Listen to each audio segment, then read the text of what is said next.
ಓಂ ಶಾಂತಿ. ನಮಸ್ಕಾರ ಅಣ್ಣಂದಿರೆ, ಅಕ್ಕಂದಿರೆ. ಇವತ್ತು 10ನೇ ಮಾರ್ಚ್ 2026ರ ಮುರಳಿಯ ಮಂಥನ ಮಾಡೋಣ ಬನ್ನಿ. ಹೌದು, ನಮಸ್ಕಾರ. ಇಂದಿನ ಮಂಥನದಲ್ಲಿ ನಾವೆಲ್ಲರೂ ಬಹಳ ಆಳವಾದ ರಹಸ್ಯಗಳನ್ನು ಅರಿಯಲಿದ್ದೇವೆ. ಅಂದ್ರೆ ವಿಶೇಷವಾಗಿ ನಮ್ಮೆಲ್ಲರ ಅತಿ ದೊಡ್ಡ ರೋಗವಾಗಿರುವ ದೇಹಾಭಿಮಾನ ಅನ್ನೋ ಕಾಯಿಲೆಯಿಂದ ಹೇಗೆ ಮುಕ್ತರಾಗುವುದು ಅನ್ನೋದರ ಸುತ್ತ ಇಂದಿನ ಅಧ್ಯಯನ ಇದೆ ಅಲ್ವಾ? ಖಂಡಿತ. ಜೊತೆಗೆ ಸತ್ಯಯುಗದಿಂದ ಕಲಿಯುಗದವರೆಗಿನ ನಮ್ಮ ಆಧ್ಯಾತ್ಮಿಕ ಪಯಣದ ವಾಸ್ತವ ಮತ್ತು ಇತರರಿಗೆ ಗೌರವ ಕೊಡುವುದರ ಹಿಂದಿರುವ ಅತಿ ದೊಡ್ಡ ವಿಜ್ಞಾನದ ಬಗ್ಗೆಯೂ ನಾವು ತಿಳಿಯಲಿದ್ದೇವೆ. ನಿಜ. ನಮ್ಮ ದೈನಂದಿನ ದಿನಚರಿಯೇನು ಸರಿಪಡಿಸಿಕೊಳ್ಳುವ ನಿಖರ ವಿಧಾನಗಳ ಬಗ್ಗೆಯೂ ಇವತ್ತು ಮಂಥನ ಮಾಡೋಣ. ಹೌದು, ಈ ಎಲ್ಲಾ ವಿಷಯಗಳು ನಮ್ಮ ಪುರುಷಾರ್ಥವನ್ನು ಮತ್ತಷ್ಟು ಚುರುಕುಗೊಳಿಸಲಿವೆ. ಬನ್ನಿ, ಇಂದಿನ ಮುರಳಿಯ ಸಾರ ಹಾಗೂ ಪ್ರಶ್ನೋತ್ತರಗಳನ್ನು ಮೊದಲು ಗಮನಿಸೋಣ. ಮಧುರ ಮಕ್ಕಳೇ, ದೇಹಾಭಿಮಾನವು ಎಲ್ಲದಕ್ಕಿಂತ ದೊಡ್ಡ ಕಾಯಿಲೆಯಾಗಿದೆ. ಇದರಿಂದಲೇ ಅವನತಿಯಾಗಿದೆ. ಆದ್ದರಿಂದ ಈಗ ದೇಹಿ ಅಭಿಮಾನಿಯಾಗಿ. ಪ್ರಶ್ನೆ: ನೀವು ಮಕ್ಕಳ ಕರ್ಮಾತೀತ ಸ್ಥಿತಿಯು ಯಾವಾಗಾಗುವುದು? ಸಂಪೂರ್ಣ ದೇಹಿ ಅಭಿಮಾನಿಗಳಾಗುತ್ತೀರೋ ಆಗ ನಿಮ್ದು ಕರ್ಮಾತೀತ ಸ್ಥಿತಿಯಾಗುವುದು. ಈ ದೇಹಾಭಿಮಾನದ ರೋಗವೇ ಎಲ್ಲದಕ್ಕಿಂತ ದೊಡ್ಡದಾಗಿದೆ. ಇದರಿಂದಲೇ ಪ್ರಪಂಚವು ಪತಿತವಾಗಿದೆ. ನೀವೀಗ ಆತ್ಮಾಭಿಮಾನಿಗಳಾಗಿ ಆಗ ಆ ಖುಷಿ, ಆ ನಶೆಯೂ ಇರುವುದು. ಚಲನೆಯೂ ಸುಧಾರಣೆಯಾಗುವುದು. ನೋಡಿಯೇ, ಇಲ್ಲಿ ಒಂದು ಪ್ರಾಯೋಗಿಕ ಪ್ರಶ್ನೆ ಮೂಡುತ್ತದೆ. ಮುರಳಿಯಲ್ಲಿ ದೇಹಾಭಿಮಾನವನ್ನು ಎಲ್ಲದಕ್ಕಿಂತ ದೊಡ್ಡ ಕಾಯಿಲೆ ಅಂತ ಕರೆಯಲಾಗಿದೆ. ಹೌದು. ಆದರೆ ಜ್ವರ ಅಥವಾ ತಲೆನೋವಿನಂತೆ ಇದು ಹೊರಗಡೆ ಕಾಣೋದಿಲ್ಲ, ಮೆಡಿಕಲ್ ರಿಪೋರ್ಟ್ಗಳಲ್ಲಿ ಸಿಗೋದಿಲ್ಲ. ಹಾಗಾದರೆ ದಿನನಿತ್ಯದ ಜೀವನದಲ್ಲಿ ನಮಗೆ ಈ ರೋಗ ಅಂಟಿಕೊಂಡಿದೆ ಅಂತ ನಾವೇ ಕಂಡಿಡಿಯೋದು ಹೇಗೆ? ಇದೊಂದು ಅತ್ಯಂತ ಸೂಕ್ಷ್ಮವಾದ ಪ್ರಶ್ನೆ. ದೇಹಾಭಿಮಾನದ ರೋಗ ಭೌತಿಕವಾಗಿ ಕಾಣದಿದ್ದರೂ ಅದರ ಲಕ್ಷಣಗಳು ನಮ್ಮ ಪ್ರತಿಯೊಂದು ನಡೆಯಲ್ಲೂ ವ್ಯಕ್ತವಾಗುತ್ತವೆ. ಅಂದ್ರೆ ನಮ್ಮ ನಡವಳಿಕೆಯಲ್ಲಿ ಬದಲಾವಣೆ ಆಗುತ್ತೆ ಅಂತಾನ? ಖಂಡಿತ. ಉದಾಹರಣೆಗೆ, ಯಾರಾದ್ರೂ ನಮ್ಮ ಆಲೋಚನೆಯನ್ನು ಒಪ್ಪದಿದ್ದಾಗ ತಕ್ಷಣ ಬರುವ ಸಿಟ್ಟು, ಇತರರ ಸಾಧನೆಯನ್ನು ನೋಡಿದಾಗ ಒಳಗೊಳಗೆ ಶುರುವಾಗುವ ಅಸೂಯೆ, ಅಥವಾ ಸೋಷಿಯಲ್ ಮೀಡಿಯಾದಲ್ಲೇ ಇತರರ ಬದುಕಿನೊಂದಿಗೆ ನಮ್ಮ ಬದುಕನ್ನು ಹೋಲಿಸಿಕೊಂಡು ದುಃಖಪಡುವುದು, ಇವೆಲ್ಲವೂ ಈ ರೋಗದ ಸ್ಪಷ್ಟ ಲಕ್ಷಣಗಳು. ಅಂದ್ರೆ ನಾವು ನಮ್ಮನ್ನು ಕೇವಲ ಈ ದೇಹ, ಈ ಹುದ್ದೆ ಅಥವಾ ಈ ಸಮಾಜದಲ್ಲಿನ ನಮ್ಮ ಸ್ಥಾನಮಾನ ಅಂತ ಭಾವಿಸಿದಾಗಲ್ಲ ಈ ಕಾಯಿಲೆ ಉಲ್ಬಣಗೊಳ್ಳುತ್ತದೆ ಅಲ್ವಾ? ಎಕ್ಸಾಕ್ಟ್ಲಿ. ಹಾಗಾದ್ರೆ ಯೋಗ ಬಲದಿಂದ ಕರ್ಮಭೋಗವನ್ನು ಜಯಿಸುವುದು ಎಂದರೆ ಏನು? ನಮಗೆ ಯಾವುದಾದ್ರೂ ದೈಹಿಕ ಕಾಯಿಲೆ ಬಂದಾಗ ಅಥವಾ ಕಷ್ಟ ಎದುರಾದಾಗ ಕೇವಲ ಯೋಗ ಮಾಡುತ್ತಾ ಕುಳಿತರೆ ಅದು ಗುಣವಾಗುತ್ತದೆಯೇ? ಇಲ್ಲ. ಕರ್ಮಭೋಗವನ್ನು ಜಯಿಸುವುದು ಎಂದ್ರೆ ನೋವನ್ನು ಮಾಯ ಮಾಡುವುದಲ್ಲ, ಬದಲಾಗಿ ಆ ನೋವಿನ ಪ್ರಭಾವದಿಂದ ಆತ್ಮವನ್ನು ಮುಕ್ತಗೊಳಿಸುವುದು. ಅರ್ಥವಾಯಿತು. ಹಳೆಯ ಕರ್ಮಗಳ ಲೆಕ್ಕಾಚಾರವು ಕಾಯಿಲೆಯ ರೂಪದಲ್ಲಿ ಬಂದಾಗ ಖಂಡಿತ ದೇಹಕ್ಕೆ ಚಿಕಿತ್ಸೆ ಕೊಡಿಸ್ಬೇಕು. ಆದ್ರೆ ಮನಸ್ಸಿನ ಮಟ್ಟದಲ್ಲಿ ನಾನು ಈ ದೇಹವಲ್ಲ, ನಾನು ಪರಮಾತ್ಮನ ಮಗು, ಇದೊಂದು ಹಳೆಯ ಲೆಕ್ಕಾಚಾರ, ಇದು ಚುಕ್ತ ಆಗುತ್ತಿದೆ ಎಂಬ ಅರಿವಿನಿರುವುದೇ ಯೋಗಬಲ. ಆಗ ಕಾಯಿಲೆ ಇರುತ್ತದೆ, ಆದರೆ ದುಃಖವಿರುವುದಿಲ್ಲ. ಹೌದು. ಇದನ್ನೇ ಕರ್ಮಾತೀತ ಸ್ಥಿತಿ ಎನ್ನುವುದು. ಕರ್ಮಗಳನ್ನು ಮಾಡುತ್ತಿದ್ದರೂ ಅಥವಾ ಕರ್ಮದ ಫಲವನ್ನು ಅನುಭವಿಸುತ್ತಿದ್ದರೂ ಅದರ ಬಂಧನದಲ್ಲಿ ಸಿಲುಕದಿರುವುದು. ನಿಜ. ನಮ್ಮ ಮೂಲ ಸ್ವರೂಪದ ಕಡೆಗೆ ಗಮನ ಹರಿಸಿದರೆ ನಾವೆಲ್ಲರೂ ಒಂದು ಕಾಲದಲ್ಲಿ 16 ಕಲಾಸಂಪೂರ್ಣ ದೇವತೆಗಳಾಗಿದ್ದೆವು. ಅಂದ್ರೆ ಸರ್ವಗುಣ ಸಂಪನ್ನ ವಜ್ರದಂತಿದ್ದೆವು. ಆದರೆ ಈಗ ಕವಡೆಯಂತಾಗಿದ್ದೇವೆ. ಹೌದು. ಈ ಪುರುಷಾರ್ಥದ ಹಾದಿಯಲ್ಲಿ ಇಷ್ಟು ದೊಡ್ಡ ಅವನತಿ ಹೇಗೆ ಸಂಭವಿಸಿತು ಎಂಬುದು ಅಚ್ಚರಿಯ ವಿಷಯವಲ್ಲವೇ? ಈ ಜಗತ್ತಿನ ಇತಿಹಾಸದಲ್ಲಿ ಭಾರತವೇ ಸ್ವರ್ಗವಾಗಿತ್ತು ಎಂಬ ಸತ್ಯ ಬಹುತೇಕರಿಗೆ ಮರೆತು ಹೋಗಿದೆ. ಸತ್ಯಯುಗದಲ್ಲಿ ನಮ್ಮಲ್ಲಿ ಸಂಪೂರ್ಣ ಆತ್ಮದ ಅರಿವಿತ್ತು. ಅಲ್ಲಿ ದೇಹಾಭಿಮಾನ ಇರಲಿಲ್ಲ. ಖಂಡಿತ ಇರಲಿಲ್ಲ. ಅಲ್ಲಿಯ ಜೀವಿಗಳಿಗೆ ತಾವೊಂದು ಚೈತನ್ಯ ಶಕ್ತಿ ಎಂಬ ಅರಿವಿದ್ದ ಕಾರಣ ಶರೀರವನ್ನು ಬಿಡುವುದೆಂದರೆ ಕೇವಲ ಒಂದು ಹಳೆಯ ವಸ್ತ್ರವನ್ನು ತೆಗೆದು ಹೊಸ ವಸ್ತ್ರವನ್ನು ಧರಿಸುವಷ್ಟೇ ಸಹಜವಾಗಿತ್ತು. ಆದರೆ ಇಲ್ಲಿ ಗಮನಿಸಬೇಕಾದ ಸೂಕ್ಷ್ಮವೇನೆಂದ್ರೆ, ಅವರು ಆತ್ಮಾಭಿಮಾನಿಗಳಾಗಿದ್ದರೂ ಪರಮಾತ್ಮಾಭಿಮಾನಿಗಳಾಗಿರಲಿಲ್ಲ ಅಲ್ವಾ? ಹೌದು. ಏಕೆಂದರೆ ಸ್ವರ್ಗದಲ್ಲಿ ದುಃಖವೇ ಇಲ್ಲದಿದ್ದಾಗ ಪರಮಾತ್ಮನ ನೆನಪಿನ ಅಗತ್ಯವೇ ಇರೋದಿಲ್ಲ. ಯಾವಾಗ ದ್ವಾಪರಯುಗದಲ್ಲಿ ದೇಹದ ಅಭಿಮಾನ ಶುರುವಾಯಿತೋ ಆಗಿನಿಂದ ನಮ್ಮ ಮೂಲಧರ್ಮವಾದ ಶಾಂತಿಯನ್ನು ಮರೆತೆವು. ಇದನ್ನೇ ಮುರಳಿಯಲ್ಲಿ ಕೋತಿಯ ಗುಣಗಳಿಗೆ ಹೋಲಿಸಲಾಗಿದೆ. ಕೋತಿ ಹೇಗೆ ಸದಾ ಚಂಚಲವಾಗಿರುತ್ತದೆಯೋ, ಒಂದು ಕೊಂಬೆಯಿಂದ ಇನ್ನೊಂದು ಕೊಂಬೆಗೆ ಜಿಗಿಯುತ್ತದೆಯೋ, ಹಾಗೆ ದೇಹಾಭಿಮಾನ ಬಂದಾಗ ಮನುಷ್ಯನ ಮನಸ್ಸು ಕೂಡ ಚಂಚಲವಾಗುತ್ತದೆ. ನಿಜ. ಸಣ್ಣ ಪುಟ್ಟ ವಿಷಯಗಳಿಗೂ ಜಗಳವಾಡುವುದು, ಅಹಂಕಾರ ಪ್ರದರ್ಶಿಸುವುದು ಇವೆಲ್ಲ ಕೋತಿಯ ಚೇಷ್ಟೆಗಳೇ ಆಗಿವೆ. ನಾವು ಶೂದ್ರರಿಂದ ಬ್ರಾಹ್ಮಣರಾದ ಮೇಲೂ ಈ ರೋಗ ನಮ್ಮನ್ನು ಪದೇ ಪದೇ ಕಾಡುತ್ತದೆ. ಹೌದು. ಈ ದೇಹದ ಅಹಂಕಾರ ಎಷ್ಟು ಆಳವಾಗಿದೆ ಎಂದರೆ ಅದನ್ನು ಕಿತ್ತು ಹಾಕಲು ಅಪಾರವಾದ ಶ್ರಮ ಬೇಕಾಗುತ್ತದೆ. ಇದಕ್ಕಾಗಿಯೇ ಪರಮಾತ್ಮನು ಈಶ್ವರೀಯ ಸರ್ಕಾರ ಮತ್ತು ಕರ್ಮದ ಸಿದ್ಧಾಂತವನ್ನು ನಮಗೆ ಸ್ಪಷ್ಟಪಡಿಸಿದ್ದಾರೆ. ಈ ಆಧ್ಯಾತ್ಮಿಕ ಸರ್ಕಾರದಲ್ಲಿ ಧರ್ಮರಾಜನ ಪಾತ್ರ ಬಹಳ ದೊಡ್ಡದು. ಖಂಡಿತ. ಧರ್ಮರಾಜನು ಈಶ್ವರೀಯ ಸರ್ಕಾರದ ಬಲಗೈ ಇದ್ದಂತೆ. ನಾವು ಮಾಡುವ ಪ್ರತಿಯೊಂದು ಸಂಕಲ್ಪಕ್ಕೂ ಕರ್ಮಕ್ಕೂ ನಿಖರವಾದ ಲೆಕ್ಕಾಚಾರವಿದೆ. ಒಳ್ಳೆಯ ಕರ್ಮಕ್ಕೆ ಸುಖ ಸಿಕ್ಕರೆ, ಕೆಟ್ಟ ಕರ್ಮಕ್ಕೆ ಗರ್ಭಜೈಲಿನಂತಹ ಕಠಿಣ ಶಿಕ್ಷೆಯನ್ನು ಅನುಭವಿಸಲೇಬೇಕಾಗುತ್ತದೆ. ಗರ್ಭಜೈಲು ಎಂದರೆ ತಾಯಿಯ ಗರ್ಭದಲ್ಲಿ ಆತ್ಮವು ಅನುಭವಿಸುವ ಉಸಿರುಗಟ್ಟುವಿಕೆ ಮತ್ತು ಬಂಧನ ಅಲ್ವಾ? ಹೌದು. ಇದು ನಮ್ಮ ಪಾಪಕರ್ಮಗಳ ನೇರ ಫಲಿತಾಂಶವಾಗಿದೆ. ಕರ್ಮದ ಈ ಕರಾರುವಕ್ಕಾದ ಲೆಕ್ಕಾಚಾರದ ಬಗ್ಗೆ ಯೋಚಿಸಿದಾಗ ಭಯವಾಗುತ್ತದೆ. ಆದರೆ ಅದೇ ಸಮಯದಲ್ಲಿ ಮುರಳಿಯಲ್ಲಿ ಉಡುಗೊರೆ ಮತ್ತು ದಾನದ ನಿಯಮದ ಬಗ್ಗೆ ಬಹಳ ಸುಂದರವಾದ ವಿವರಣೆ ಇದೆ. ಲೌಕಿಕ ಜಗತ್ತಿನಲ್ಲಿ ಜನರು ದೇವರ ಬಳಿ ತಮ್ಮ ಪಾಪಗಳನ್ನು ಕಳೆದುಕೊಳ್ಳಲು ದಾನ ಮಾಡುತ್ತಾರೆ. ಆದರೆ ಪರಮಾತ್ಮ ತಂದೆ ಯಾರಿಗೂ ಯಾವುದೇ ಉಡುಗೊರೆಯನ್ನು ಸ್ವೀಕರಿಸುವುದಿಲ್ಲ ಮತ್ತು ಒಂದು ವೇಳೆ ಸ್ವೀಕರಿಸಿದ್ದರೂ ಅದನ್ನು ಕೇವಲ ಸೇವೆಗಾಗಿ ಮಾತ್ರ ಬಳಸುತ್ತಾರೆ. ಅವರು ನಮ್ಮಿಂದ ಏನನ್ನೂ ಪಡೆಯುವುದಿಲ್ಲವಲ್ಲವೇ? ನೋಡಿ, ಇದೊಂದು ಅದ್ಭುತವಾದ ರಹಸ್ಯ. ಪರಮಾತ್ಮನು ತನ್ನನ್ನು ಪಕ್ಕ ಅಕ್ಕಸಾಲಿಗ ಎಂದು ಕರೆದುಕೊಂಡಿದ್ದಾರೆ. ಅಕ್ಕಸಾಲಿಗ ಅಂದ್ರೆ ಚಿನ್ನದ ಕೆಲಸ ಮಾಡುವವನು. ಹೌದು. ಒಬ್ಬ ಅಕ್ಕಸಾಲಿಗನು ಚಿನ್ನವನ್ನು ಬೆಂಕಿಯಲ್ಲಿ ಹಾಕಿ ಶುದ್ಧ ಮಾಡುತ್ತಾನೆ ಹೊರತು ಆ ಚಿನ್ನವನ್ನು ತಾನೇ ಇಟ್ಕೊಳ್ಳೋದಿಲ್ಲ. ಹಾಗೆಯೇ ಪರಮಾತ್ಮನು ಯೋಗಾಗ್ನಿಯ ಮೂಲಕ ನಮ್ಮನ್ನು ಶುದ್ಧೀಕರಿಸುತ್ತಾರೆ ಹೊರತು ನಮ್ಮ ಭೌತಿಕ ವಸ್ತುಗಳನ್ನಲ್ಲ. ಇದು ಬಹಳ ಆಳವಾದ ಮಾತು.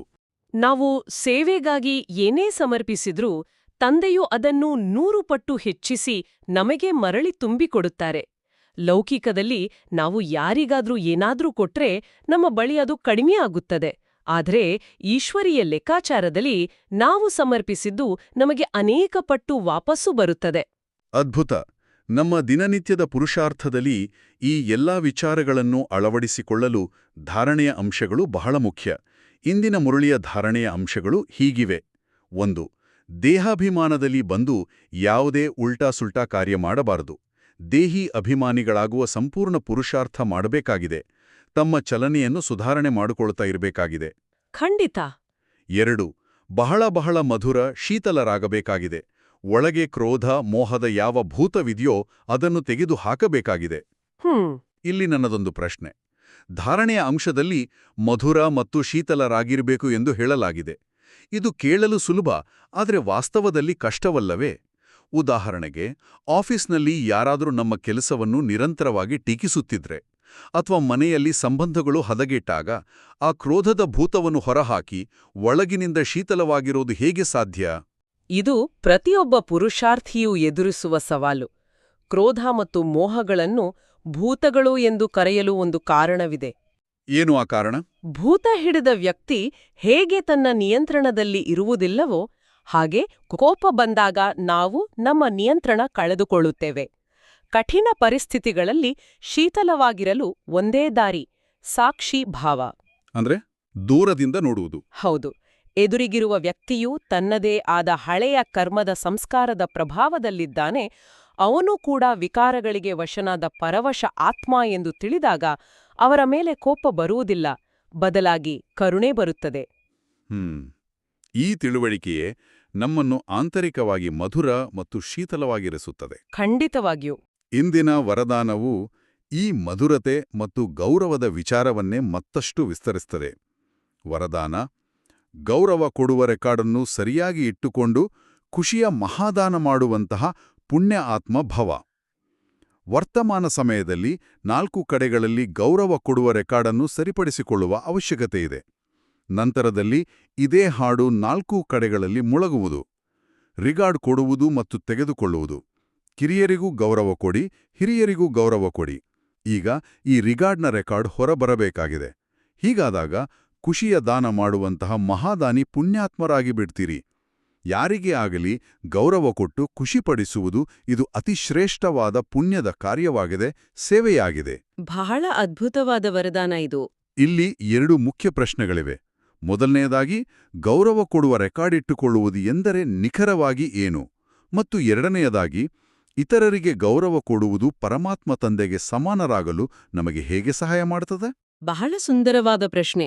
ಗೌರವ ಕೊಡುವ ರೆಕಾರ್ಡ್ ಇಟ್ಟುಕೊಳ್ಳುವುದು ಎಂದರೆ ಇದು ಕೇವಲ ಮೇಲ್ನೋಟಕ್ಕೆ ನಮಸ್ಕಾರ ಮಾಡುವುದಲ್ಲ.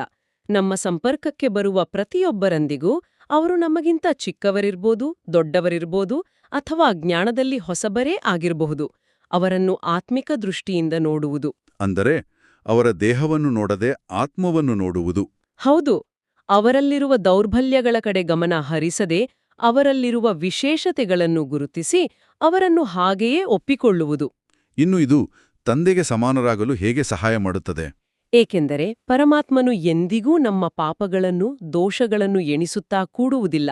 ಎಷ್ಟೇ ಪತಿತ ಆತ್ಮವಿದ್ದರೂ ಭಗವಂತನು ಅಪಾರ ಪ್ರೀತಿ ಮತ್ತು ಗೌರವವನ್ನು ನೀಡುತ್ತಾನೆ.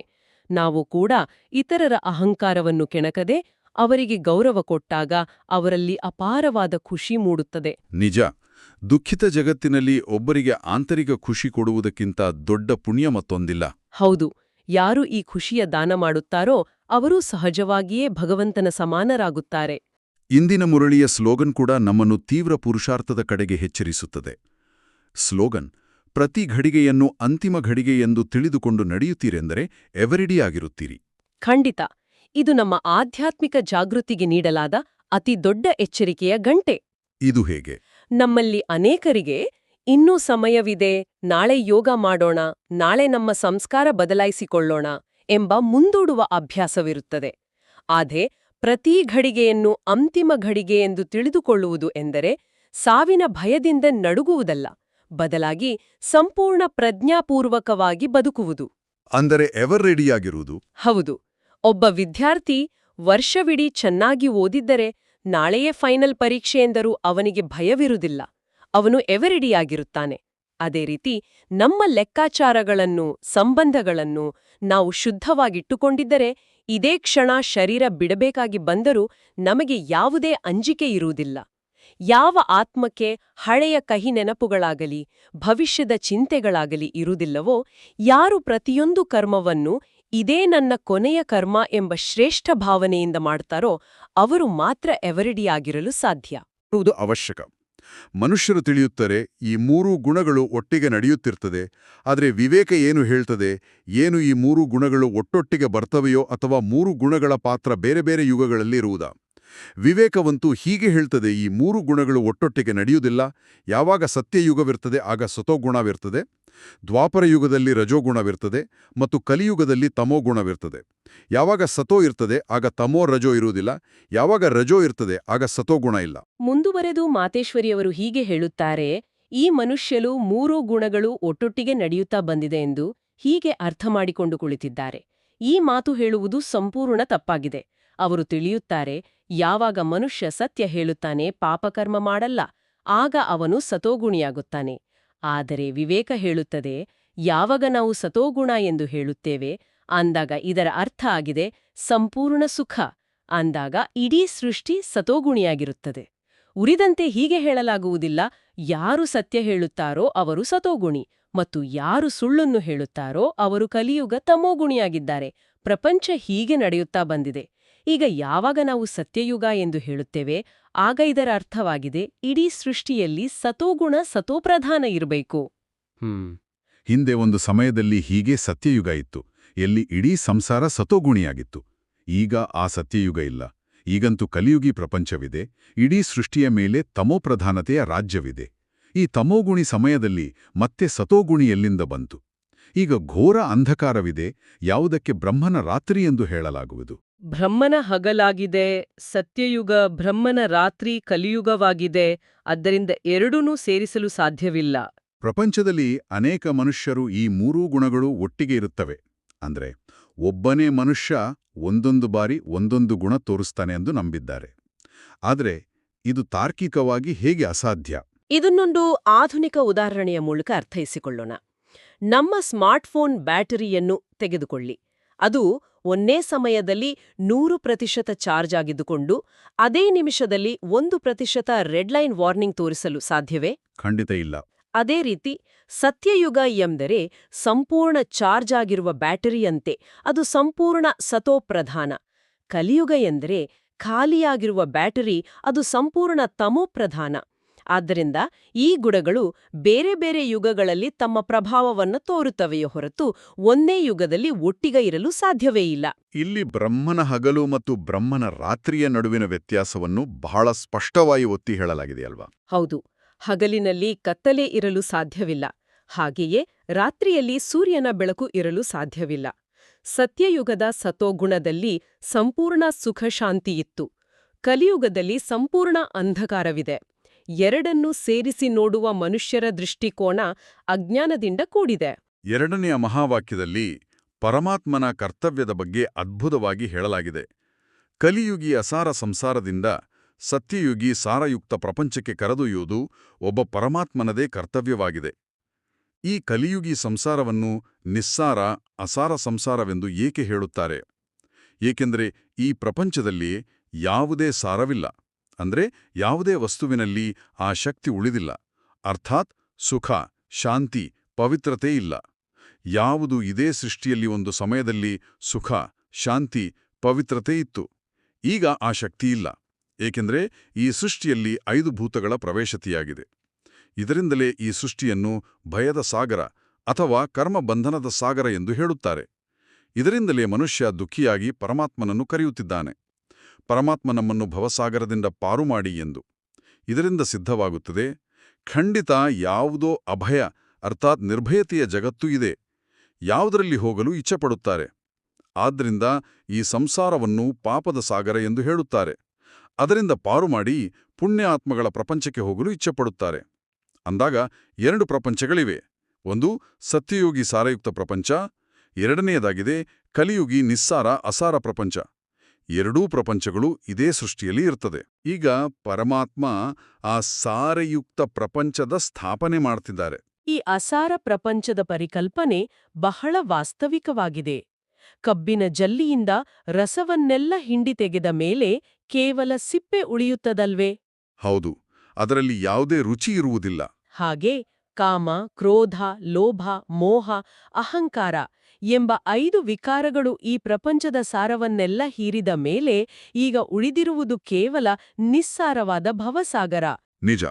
ಈ ದುಃಖದ ಸಾಗರದಲ್ಲಿ ಮುಳುಗುತ್ತಿರುವ ಮನುಷ್ಯನನ್ನು ಪಾರುಮಾಡಿ ಮತ್ತೆ ಆ ರಸಭರಿತ ಸಾರೆಯುಕ್ತ ಸತ್ಯಯುಗಕ್ಕೆ ಕರೆದೊಯ್ಯುವ ಶಕ್ತಿ ಕೇವಲ ಒಬ್ಬ ಪರಮಾತ್ಮನಿಗೆ ಮಾತ್ರ ಇದೆ ಎಂಬುದನ್ನು ಈ ವಾಕ್ಯಗಳು ಸಿದ್ಧಪಡಿಸುತ್ತವೆ. ನಮ್ಮ ದಿನಚರಿಯನ್ನು ನಿಯಂತ್ರಿಸಿಕೊಳ್ಳಲು ಇಂದಿನ ಅವ್ಯಕ್ತ ಸೂಚನೆ ಮಾರ್ಗದರ್ಶನ ನೀಡುತ್ತದೆ. ನಿಶ್ಚಯದ ಫೌಂಡೇಶನ್ ಬಲಗೊಳಿಸಿ ಸದಾ ನಿರ್ಭಯ ಮತ್ತು ನಿಶ್ಚಿಂತರಾಗಿರಿ. ಹೇಗೆ ಜ್ಞಾನದ ವಿಷಯವಿದೆ, ಹಾಗೆಯೇ ಸೇವೆಯದ್ದು ವಿಷಯವಿದೆ. ಯಾರು ಇದರಲ್ಲಿ ನಂಬಿಕಸ್ಥರಾಗಿದ್ದಾರೆ ಅವರೇ ನಂಬರ್ ತೆಗೆದುಕೊಳ್ಳಬಹುದು. ಬೆಳಗ್ಗೆಯಿಂದ ರಾತ್ರಿಯವರೆಗೆ ತಮ್ಮ ಕಾರ್ಯಕ್ರಮಗಳನ್ನು ನಿಗದಿಗೊಳಿಸಿ ಪ್ರತಿನಿತ್ಯದ ಡೈರಿ ಮಾಡಿ, ಏಕೆಂದರೆ ಜವಾಬ್ದಾರಿಯುಳ್ಳ ಆತ್ಮರಾಗಿದ್ದೀರಿ, ನಿಯಮದ ಆತ್ಮಗಳಲ್ಲ, ವಿಶ್ವ ಕಲ್ಯಾಣಕಾರಿ ಆತ್ಮರಾಗಿದ್ದೀರಿ. ಯಾರು ಎಷ್ಟು ದೊಡ್ಡ ಆತ್ಮರಿದ್ದಾರೆ ಅವರದ್ದು ದಿನಚರಿಯೇ ಸೆಟ್ ಆಗಿರುತ್ತದೆ. ನಾವೆಲ್ಲರೂ ಜವಾಬ್ದಾರಿಯುತ ವಿಶ್ವ ಕಲ್ಯಾಣಕಾರಿ ಆತ್ಮಗಳಾಗಿರೋದ್ರಿಂದ ನಮ್ಮ ದಿನಚರ್ಯೆ ಅಸ್ತವ್ಯಸ್ತವಾಗಿರಬಾರದು. ಬೆಳಿಗ್ಗೆ ಏಳುವುದರಿಂದ ಹಿಡಿದು ರಾತ್ರಿ ಮಲಗುವವರೆಗೆ ಯಾವ ಸಮಯದಲ್ಲಿ ಜ್ಞಾನದ ಅಧ್ಯಯನ, ಯಾವ ಸಮಯದಲ್ಲಿ ಲೌಕಿಕ ಕರ್ಮ ಮತ್ತು ಯೋಗದ ಸಮಯ ಇವೆಲ್ಲವೂ ಕರಾರುವಾಗುವಾಗಿ ನಿಗದಿಯಾಗಿರಬೇಕು. ಎಲ್ಲಕ್ಕಿಂತ ಮುಖ್ಯವಾಗಿ ಡೈರಿ ಬರೆಯುವ ಅಭ್ಯಾಸ ಅಲ್ವಾ? ಹೌದು. ದಿನದ ಕೊನೆಯಲ್ಲಿ ನಾವು ಎಲ್ಲಿ ದೇಹಾಭಿಮಾನಕ್ಕೆ ಒಳಗಾದೆವು, ಎಲ್ಲಿ ನಮ್ಮ ಸಮಯ ವ್ಯರ್ಥವಾಯಿತು ಎಂದು ಪ್ರಾಮಾಣಿಕವಾಗಿ ಸಿಂಹಾವಲೋಕನ ಮಾಡಿಕೊಳ್ಳೋದ್ರಿಂದ ನಮ್ಮ ಆಧ್ಯಾತ್ಮಿಕ ನಿಶ್ಚಯದ ತಳಪಾಯ ಅತ್ಯಂತ ಗಟ್ಟಿಯಾಗುತ್ತದೆ. ಈಗ ಇಂದಿನ ಮುರಳಿಯ ಆಧಾರದ ಮೇಲೆ ನಾವು ಅಭ್ಯಾಸ ಮಾಡಬೇಕಾದ ಸ್ವಮಾನಗಳು ಮತ್ತು ಮನೆಗೆಲಸದ ಕಡೆ ಗಮನಹರಿಸೋಣ.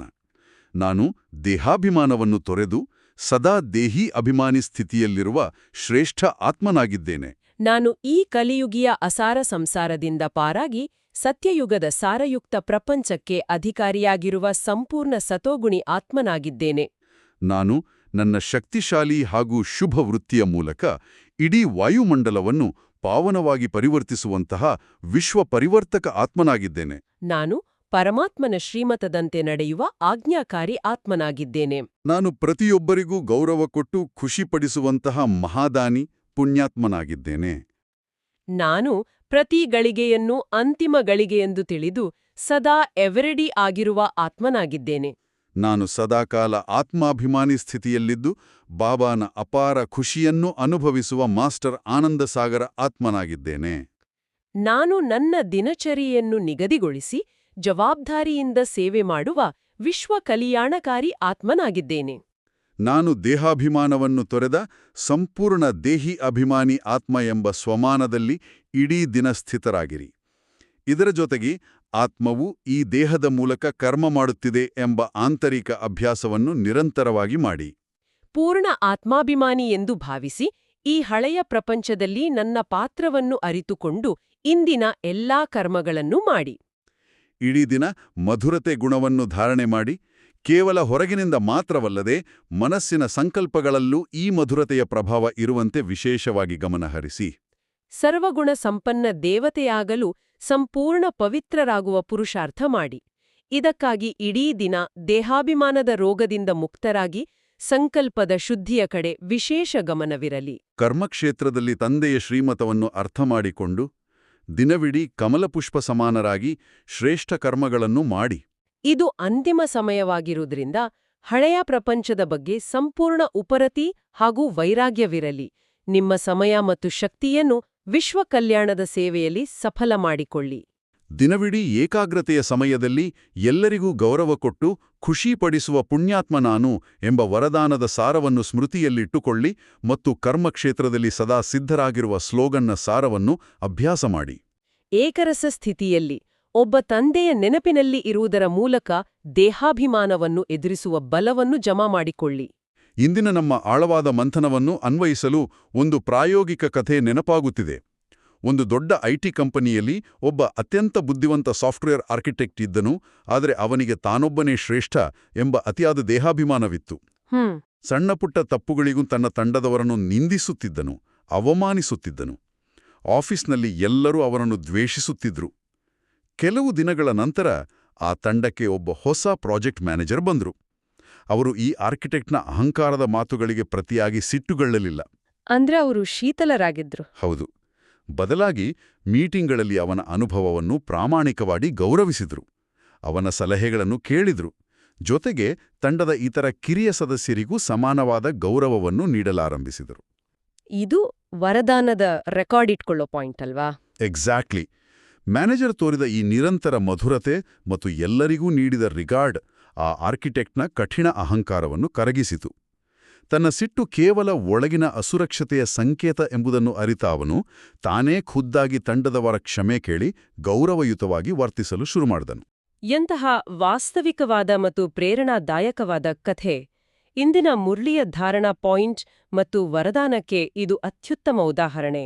ಮ್ಯಾನೇಜರ್ ಆ ವ್ಯಕ್ತಿಗೆ ಗೌರವ ಕೊಡುವುದರ ಮೂಲಕ ಅವನೊಳಗಿದ್ದ ದೇಹಾಭಿಮಾನದ ಭೂತವನ್ನು ಹೊರಹಾಕಿ ಖುಷಿಯ ದಾನ ಮಾಡಿದರು. ದೇಹಾಭಿಮಾನದ ಬೆಂಕಿಯನ್ನು ಕೇವಲ ಪ್ರೀತಿ ಮತ್ತು ಮಧುರತೆಯ ಶೀತಲತೆಯಿಂದ ಮಾತ್ರ ಆರಿಸಲು ಸಾಧ್ಯ ಎಂಬುದನ್ನು ಈ ಕಥೆ ಸ್ಪಷ್ಟಪಡಿಸುತ್ತದೆ. ನಮ್ಮ ಆಧ್ಯಾತ್ಮಿಕ ಪುರುಷಾರ್ಥದಲ್ಲೂ ನಾವು ಎದುರಿಸುವ ಕಠಿಣ ವ್ಯಕ್ತಿಗಳೊಂದಿಗೆ ಇದೇ ರೀತಿಯ ಗೌರವ ಮತ್ತು ಮಧುರತೆಯ ಸಂಸ್ಕಾರವನ್ನು ಅಳವಡಿಸಿಕೊಳ್ಳಬೇಕು. ಯಾಕಂದ್ರೆ ಈ ಮುರಳಿಯನ್ನು ಇಡೀ ದಿನದಲ್ಲಿ ಅನೇಕ ಬಾರಿ ರಿವೈಸ್ ಮಾಡೋಣ. ಬಾಬಾ ಅವರು ಕೊಟ್ಟಿರುವ ಶ್ರೇಷ್ಠ ಸ್ವಮಾನದಲ್ಲಿ ಸ್ಥಿತರಾಗೋಣ. ಬಾಬಾ ಕಲಿಸಿದ ಡ್ರಿಲ್ ಮಾರೋಣ ಮತ್ತು ಯಾವಾಗಲೂ ಫೈನಲ್ ಪೇಪರ್ ಪಾಸ್ ಮಾಡಲು ಎವರ್ ರೆಡಿಯಾಗಿರೋಣ. ನಿಮ್ಮ ಜೀವನ ಅತ್ಯುತ್ತಮವಾಗಲಿ ಎಂದು ಸದಾ ಹಾರೈಸುತ್ತೇವೆ. ಒಳ್ಳೆಯದು. ಓಂ ಶಾಂತಿ.